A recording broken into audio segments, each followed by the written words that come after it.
Okay, so it's actually the next day here. Um, Last night was not fun. So I pulled the tank, like I said, and I resoldered these two joints and actually got them to seal. So that was good. I refilled it with water and got it up to full pressure, 55 pounds. And I noticed two additional leaks. One, that union was still dripping, which I knew before, so I'll just take that apart and put some Teflon tape and dope on it, kind of like I did up here with these, and that'll take care of that. But unfortunately, this joint here is leaking, so I gotta try and seal that. And then the fun began. So that check valve right there, for those of you that don't know what these valves are, these are just check valves. And what they do is they have a little flapper inside, and they only allow the water to go one direction. So when it's open, the water can flow through, and it's pretty full flow through there. Not a lot of loss, which is why I like them. And when water pressure tries to go the other way, it shuts. So how they work is there is a little nut here, brass bolts that you take out, and then there's just a little pin in there. Okay, and then the actual flapper comes out. That's it. So I had read reviews online, unfortunately, after I bought all of these, that people were having issues with leaking around this bolt. And you know, it's funny, when I was installing these, I kind of thought to myself, okay, you know, there's a nylon washer here that stops the top. I get that. Boy, you know, that's just basically a mechanical seal there. But this one doesn't leak, that one doesn't leak, that one doesn't leak.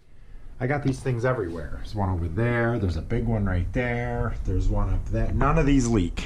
Of course, the one that leaks is the one that's way back there, buried behind the friggin' pump.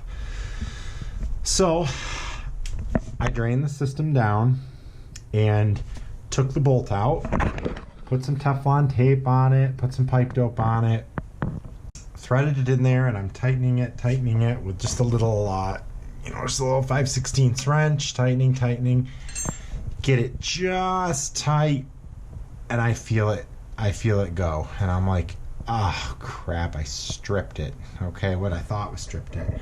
Nope. I snapped the bolt off. So yeah, broke the bolt. That's the one that I broke off, and here you can see what it's supposed to look like. So yeah, then now what do I do? I've got half a bolt broken off in there. Tried an extractor, would not come out. You know, there's really no way to punch. I took the cap off here, but there's really no way to punch the pin out, you know, from in here. So I ended up drilling it out. I started with a smaller drill bit, thinking I could maybe just drill out the bolt. I ended up going to like a 13/64, I think. I went the size required by a 1/4 tap.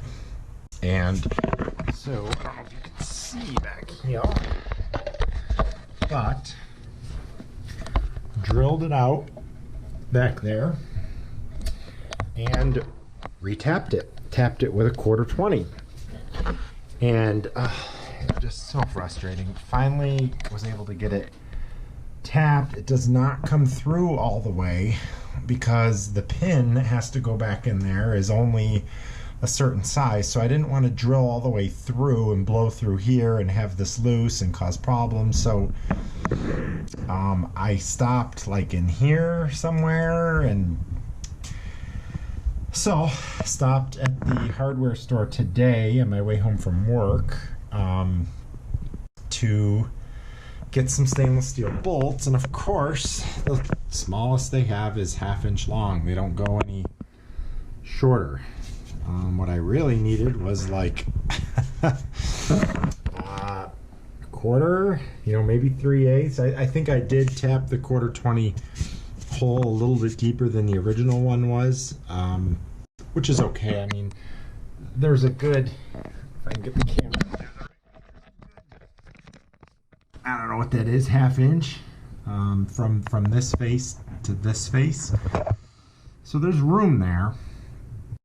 So sure enough, come home, thread the thing in there, and it's too long. It's too long by about, I don't know, it's too long by about 1/8 of an inch. So we go out to the grinder, grind one down. I ran a die over it to redo the threads, which hopefully I did correctly. I did thread it on a 1/4 bolt, and it did go. So, oh my gosh, yeah, this has just been an adventure.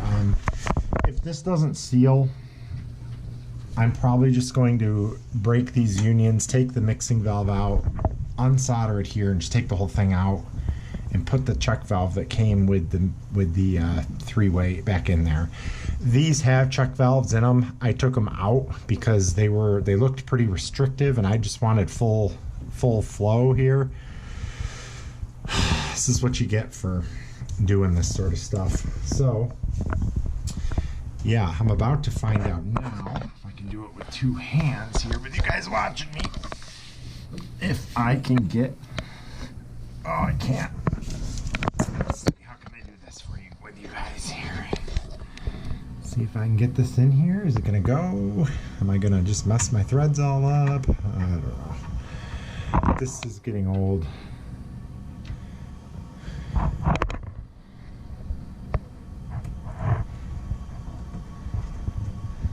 Come on, there she goes.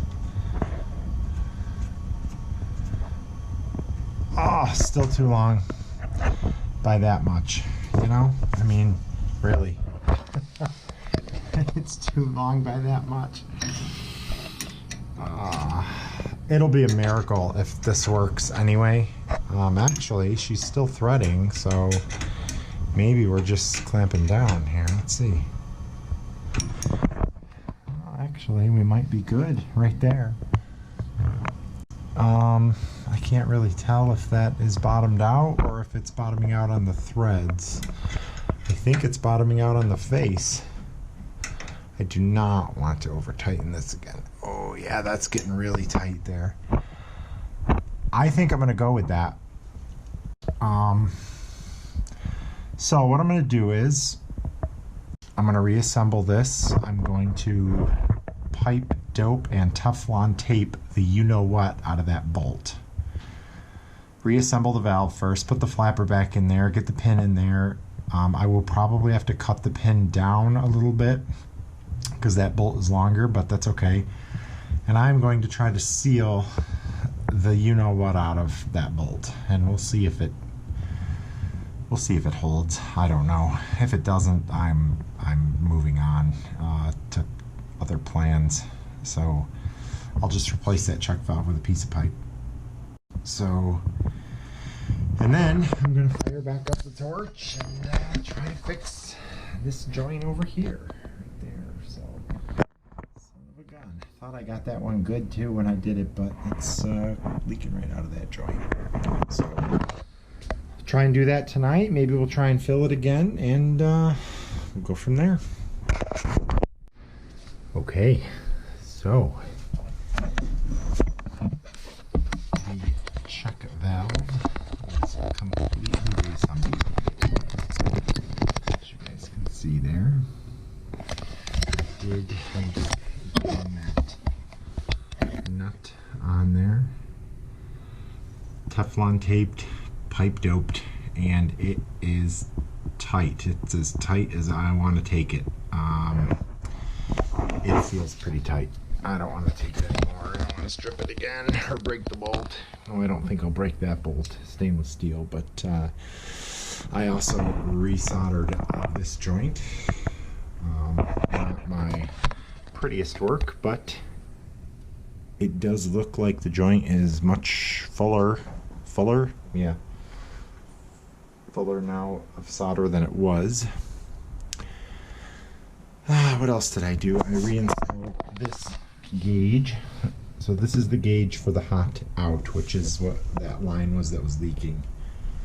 So I don't know if you noticed, but I had this out to do two things before. One was to drain this line because there's check valves both directions. So when I went and drained the tank through here last night, it does not drain this line, and you can't solder it with water in it.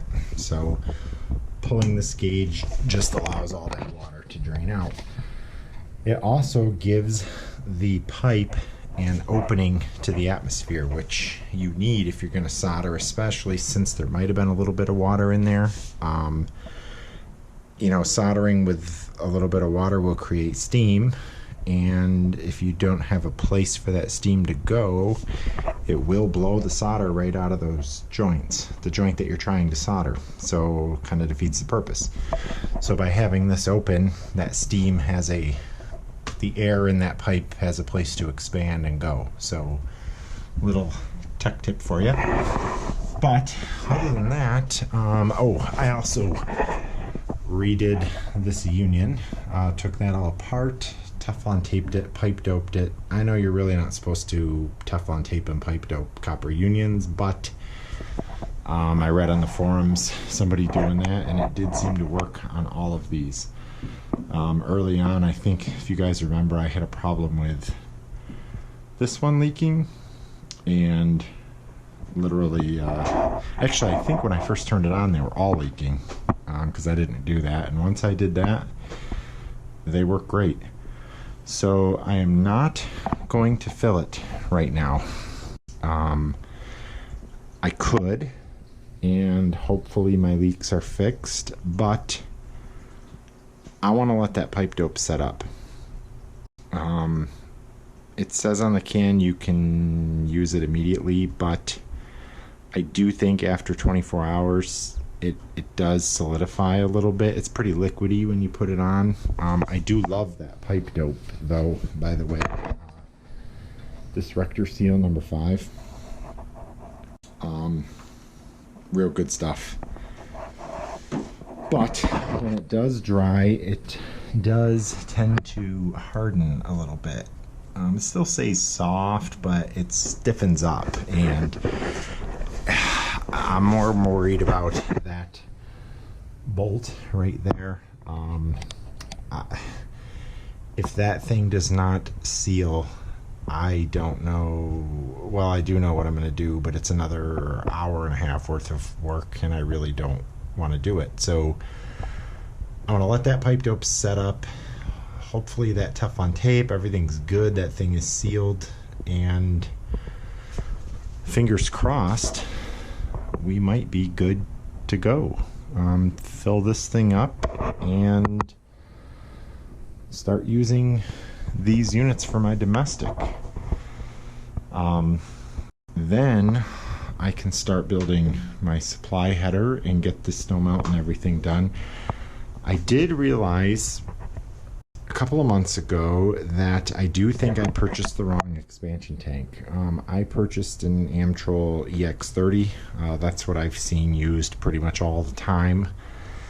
But I will have glycol in this system, and I did read that Amtrol actually makes a RX30, which has a liner in it. It's a red tank, which is more meant for Snowmelt and glycol.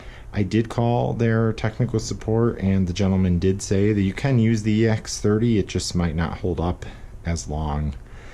However, I was watching a Kalefi video on YouTube where they talk about expansion tank sizing, and I started doing the math. I figured a 30 would be big enough for this, But with all the snow melt and all the radiant loops I've got here, I actually think I'm gonna need a 60. I also called Amtrol and talked to them, and the gentleman there also agreed with me. Even though their website, if you download their brochure, it says up to 70, I think like 10,000 feet of 5/8 inch PEX you can use in a 30. I only have about 7,500 feet of PEX total, and it's not all 5/8. I went with 5/8. The Snowmelt's 5/8, but all the radiant is all 1/2 inch. So I figured, oh, a 30 will be fine, but I think it has to do with the snowmelt temperatures being so low. That's a big increase to bring the fluid in there from, you know, possibly 30 degrees up to 90 or 100, whatever I'm feeding into it. So also glycol expands differently than water, I was told. So you use glycol, you actually need a bigger tank. So that was actually what the gentleman from Amtrol told me, was it wasn't so much the temperature swing as it was the fact that I want to use a 40% glycol. So that really can change the amount of gallons. I had calculated, when I did all the math myself, I came up with 10 and he came up with 8. Either way, an EX or RX30 is only 4.4 gallons, and the next one up is a 60, which is 10 point something. So you got to go with the 60 anyway. The only problem is it won't fit there. The EX60 is a floor mounted unit, and so it might end up going over there, and then I can pipe it over and into the Spiro vent. Not a big deal, I just pipe it up. But I figured while I had this out, I might as well correct that. Probably try and sell the EX30 and this cool Hydroclaw bracket. You know, sucks. It's between the two of them, it's probably 80-90 bucks, but I guess that's the price you pay. So yeah, that's where I'm at. I think I'm gonna stop for now. I'm gonna give that pipe dope a chance to harden up a little bit.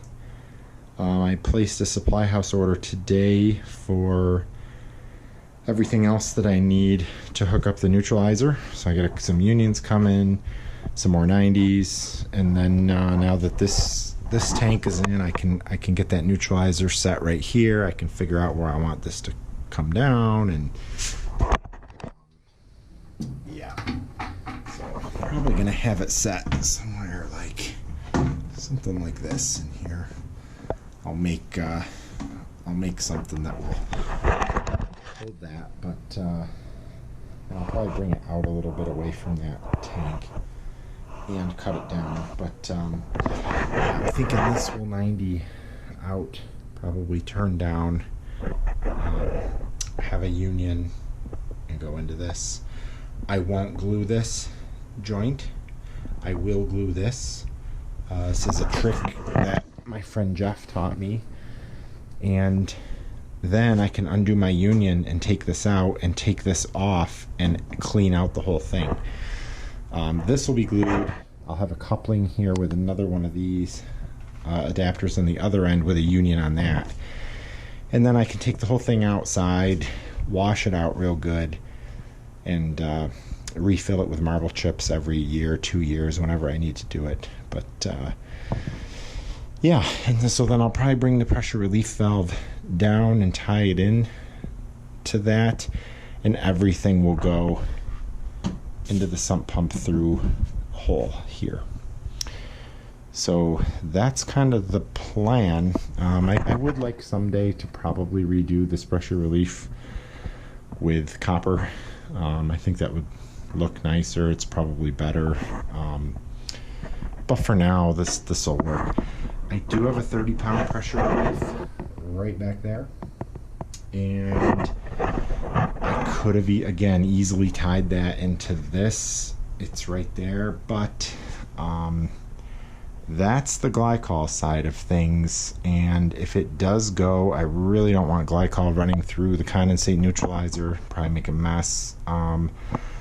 I've also heard that when filling the system, you know, you get a good pump and you're not paying attention with your valves and stuff, you might pop that thing off. And I really don't want to dump a bunch of expensive $67 for 5-gallon glycol all over the place. So I will probably bring that down and out to here somewhere where I can put a bucket underneath it when I'm filling.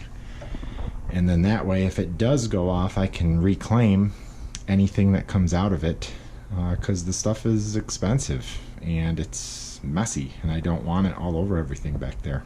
So, and I don't want it dumping into my sump pit when it's expensive. Did I mention it's expensive?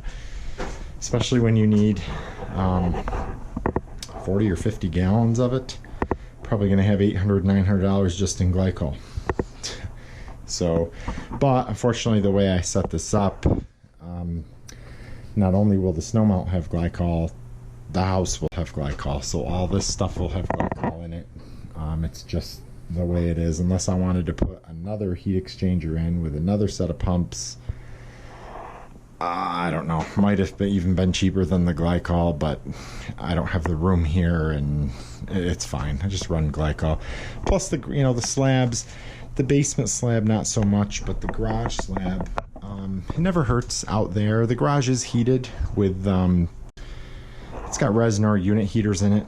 I keep it at 58 air temperature out there all winter, so I'm not super worried about it freezing. But you know, it's not a bad thing to have that detached garage have glycol in the loops. So basement slab, I doubt would ever freeze unless, you know, if the basement slab's freezing, there's a lot of other problems here. But let's hope it never gets to that. So the basement slab and the rest of the house, it is what it is.